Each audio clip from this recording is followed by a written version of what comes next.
अस्सलाम वालेकुम जी स्टूडेंट्स, क्या हाल है आपके।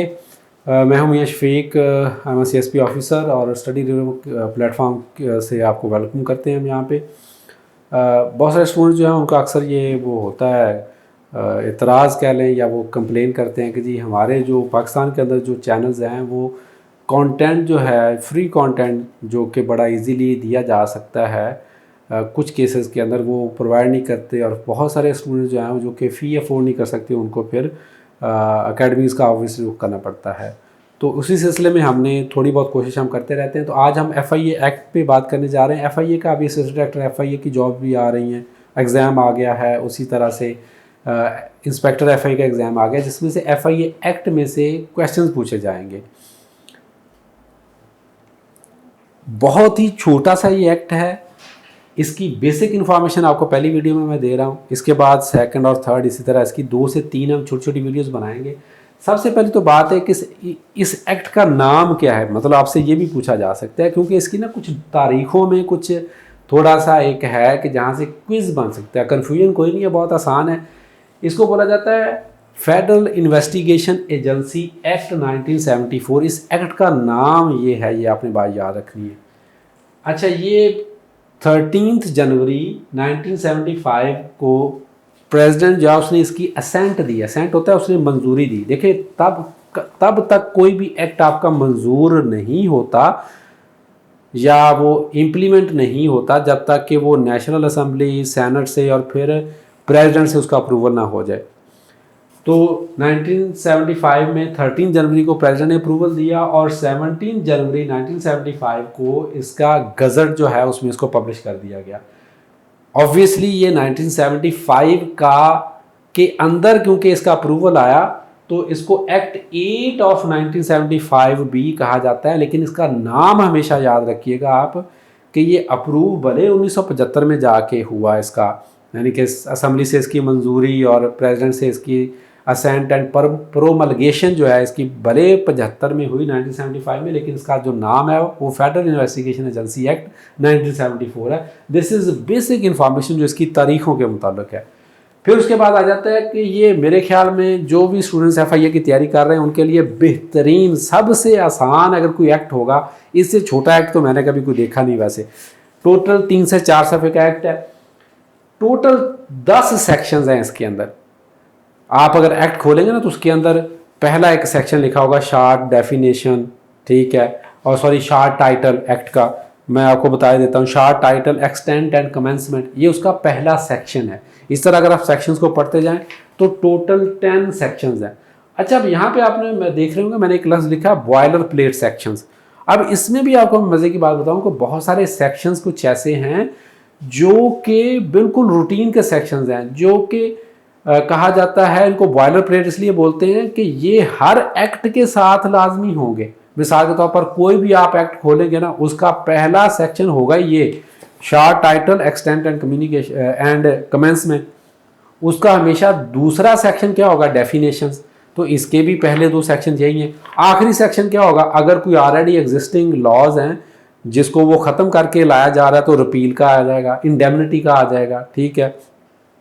तो ये वाले जो क्लासेस होती हैं किसी भी या एग्रीमेंट के अंदर, तो उनको बॉयलर प्लेट क्लासेस कहा जाता है या बॉयलर प्लेट सेक्शन कहा जाता है अगर किसी आर्टिकल के अंदर मौजूद हो। तो सबसे पहला सेक्शन हमारा जो आ गया, अभी इस वीडियो में हम बेसिक आपको इन्फॉर्मेशन दे रहे हैं और पहले सेक्शन के मुताबिक आपको बता रहे हैं।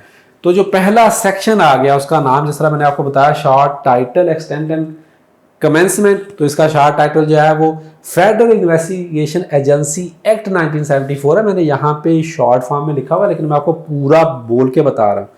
तो MCQs में अगर आ जाए तो पूरा अगर लिखा हुआ हो तो फेडरल इन्वेस्टिगेशन एजेंसी एक्ट 1974 ये इसका नाम है। It is applicable to all citizens and public servants. ये तमाम जो सिटीजन है पाकिस्तान के, वो चाहे कहीं पे भी हों, ये आपने याद रखना है। लिखा हुआ है wherever they may be. मतलब एक बंदा यहाँ से पाकिस्तान के अंदर से कोई क्राइम करके चला जाता है और वो कहीं UK भाग जाता है, दुबई भाग जाता है, तो तब भी उसको वहाँ से डिपोर्ट किया जा सकता है, उस पर ये एक्ट लागू होगा। अच्छा, दूसरा ये है कि इस एक्ट का जो मेन पर्पज़ है, जो कि इसमें नहीं लिखा हुआ लेकिन इसकी ना शार्ट टाइटल से पहले एक चीज़ आती है जिसको हम बोलते होते हैं प्रीएम्बल, इसकी जो प्रीएम्बल है, प्रीएम्बल मैंने लफ्ज़ क्या बोला, प्रीएम्बल, इसकी जो प्रीएम्बल है उसमें ये लिखा हुआ है कि इस एक्ट का मकसद क्या है कि ये तमाम वो ऑफेंसेस को डील करेगा जो फेडरल गवर्नमेंट के रिलेटेड हैं। Certain offences committed in connection with matters concerning the federal government. अब मिसाल के तौर पर अगर कोई बंदा हुंडी या हवाला का काम करता है, जिस तरह आप देखते हैं कि ये हुंडी हवाला के थ्रू पेमेंट लोग भेजते हैं, तो ये जो मैटर हैं ये फॉरेन अफेयर्स के 2 कंट्रीज़ के रिलेटेड आ जाते हैं, तो इसको कोई प्रोविंशियल पुलिस नहीं डील करेगी, आईजी पंजाब, आईजी केपी या आईजी सिंध डील नहीं करेगा या आईजी बलूचिस्तान डील नहीं करेगा, इसको फिर एफआईए डील करेगा। ठीक है, तो इस तरह के जितने भी ऑफेंसेस जो होते हैं ज़्यादातर इसमें वाइट कॉलर क्राइम्स आ जाते हैं। ठीक है, इसको ये डील करता है। फिर सेक्शन 2 आ गया। सेक्शन 2 के अंदर अगर हम देखते हैं तो इसमें डेफिनेशंस आ जाती हैं। वैसे तो टोटल तकरीबन इसके अंदर कोई 8 के करीब डेफिनेशंस दी हुई हैं। ठीक है, लेकिन मैं जो सिर्फ मोटी मोटी डेफिनेशन मैं आपको बताता हूँ। बस एक डेफिनेशन दी हुई है एजेंसी, तो एजेंसी से मुराद एफआईए है, फेडरल इन्वेस्टिगेशन एजेंसी, क्योंकि एफआईए एजेंसी से मुराद यहाँ पे क्या है, एफआईए ही है।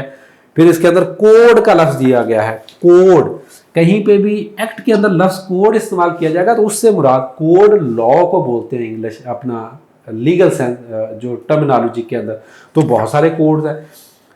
क्रिमिनल प्रोसीजर कोड 1898, यहाँ से इस एक्ट के अंदर कोड से मुराद है क्रिमिनल प्रोसीजर कोड ऑफ 1898। इसी तरह यहाँ पे इसमें प्रोविंशियल पुलिस का तज़किरा किया गया, तो प्रोविंशियल पुलिस वो वाली पुलिस जो पुलिस एक्ट 1861 के तहत बनाई गई है।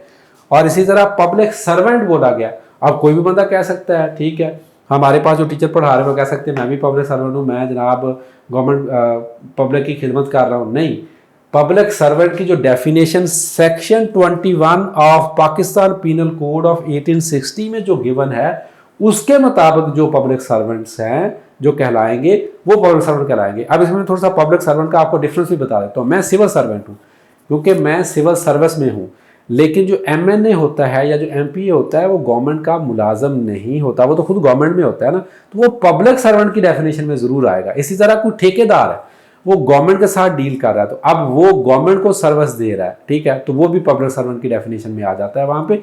तो यहाँ तक आज के लिए इस वीडियो के लिए इतना ही।